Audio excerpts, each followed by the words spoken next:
Oke, selamat pagi. Kita belajar tentang elektronika ya.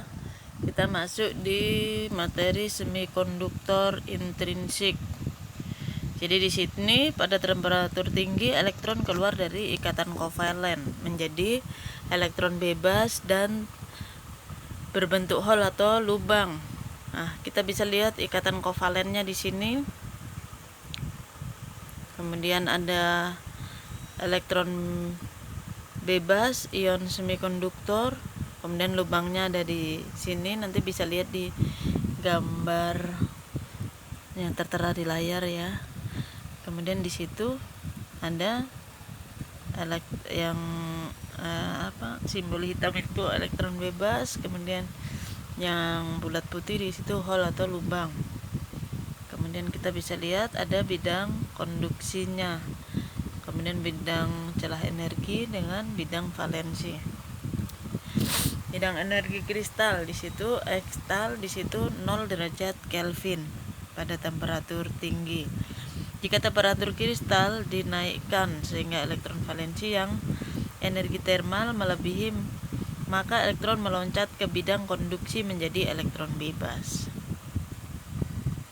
Kekosongan pada ikatan kovalen, elektron keluar harus bermuatan Q positif karena kristal harus netral. Kekosongan itu disebut hole atau lubang. Kalau harus netral berarti nanti jumlah elektron dengan protonnya harus sama, sehingga elektron yang keluar itu nanti bermuatan positif. Ion kedua mengisi hole pada ion ke-1.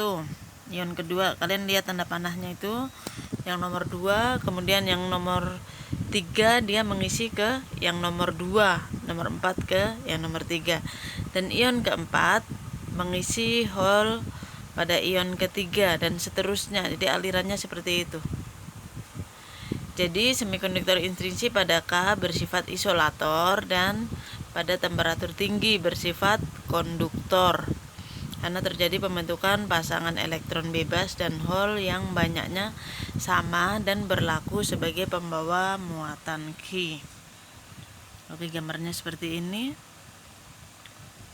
Yang hitam tadi elektron, free elektron, kemudian yang lubang putih di situ hole atau lubang ya. Ya, kemudian semikonduktor intrinsik atau murni. Kita bisa lihat perputarannya di situ. Nanti yang A itu mengisi di sebelumnya, kemudian B masuk ke A, C ke B, D ke C, E ke D, F ke E, dan seterusnya.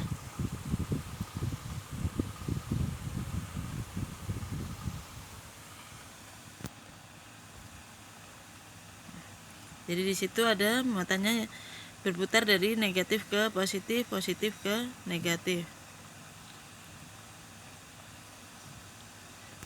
Dua pembawa muatan yaitu negatif itu elektron bebas, positif lubang atau hole. Kemudian yang berikutnya ada semikonduktor ekstrinsik. Dilakukan doping dengan memasukkan atom asing bervalensi 5 atau 3, disebut semikonduktor ekstrinsik. Untuk menyusun deviasi elektronik yang kaya akan satu jenis pembawa muatan, hole atau elektron saja.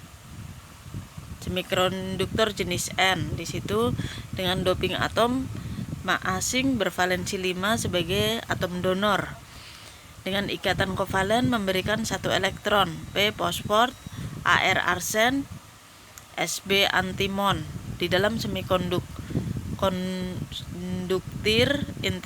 konduktor intrinsik. Dengan menambahkan energi kecil pada elektron valensi, maka elektron masuk ke bidang konduksi. Dengan penambahan atom donor terjadilah elektron bebas, disebut jenis N, semikonduktor jenis N.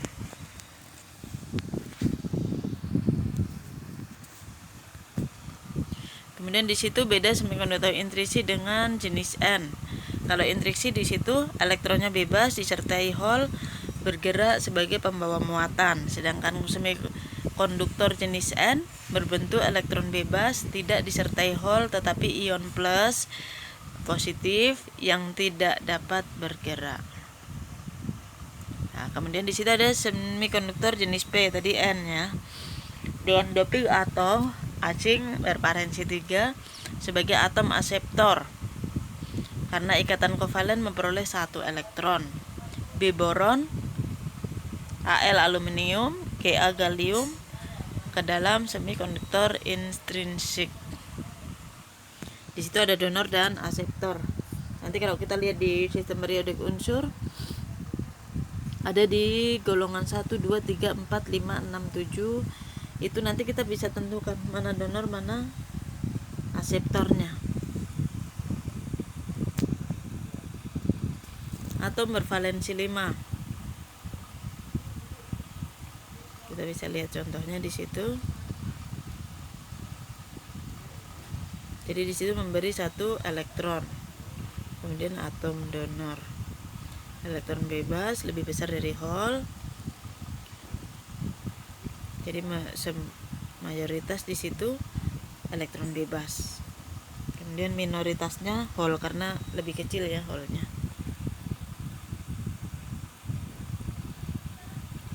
Kemudian atom bervalensi 3 mengurangi 1 elektron. Atom akseptor. Kemudian di situ elektron bebasnya lebih kecil dari hole sehingga elektron bebas masuk di minoritas sedangkan hole-nya masuk di mayoritas. Ini tadi yang tipe P.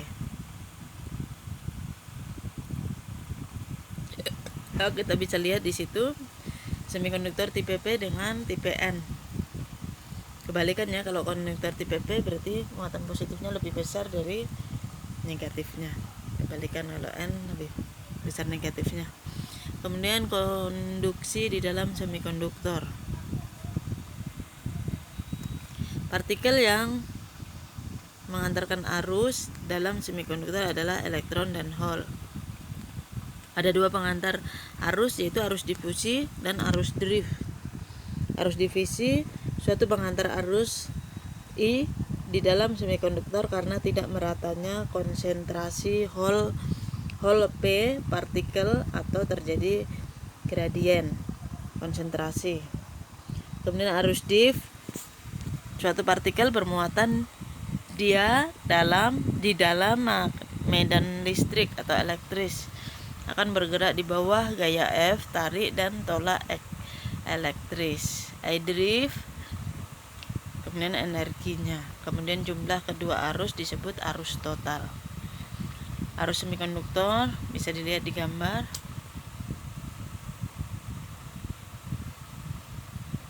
Kemudian di situ ada elektron dan hole. Tadi pengantarnya yaitu elektron dan hole.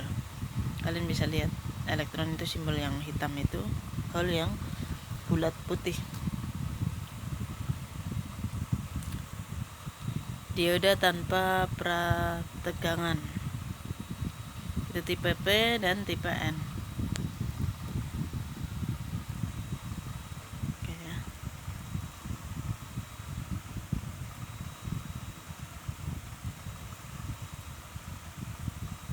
Elektron tolak menolak, difusi elektron ke tipe P, rekomendasinya di pole.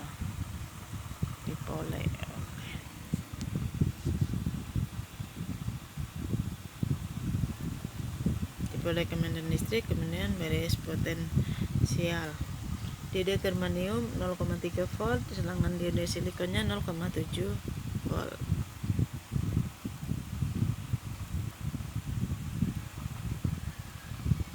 Keterangannya di situ. Elektron bebas juga elektron valensi dari muatan negatif ke muatan positif.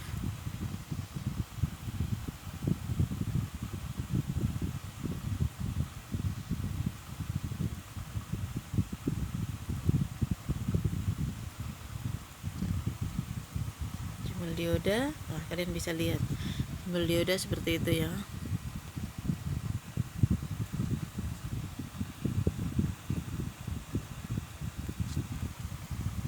A itu anoda, K itu katoda. Kemudian dengan 2 elektroda atau terminal. jadi nanti hanya dapat mengalihkan arus ke satu arah saja. Model dioda pendekatan pertama ideal, pendekatan kedua, dan pendekatan ketiga.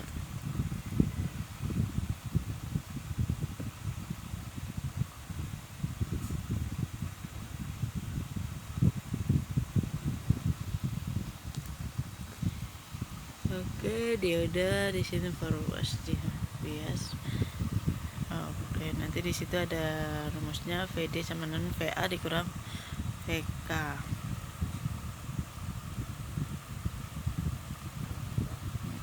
ID-nya muatan D-nya 0, arusnya 0. Lambang dioda bisa seperti itu.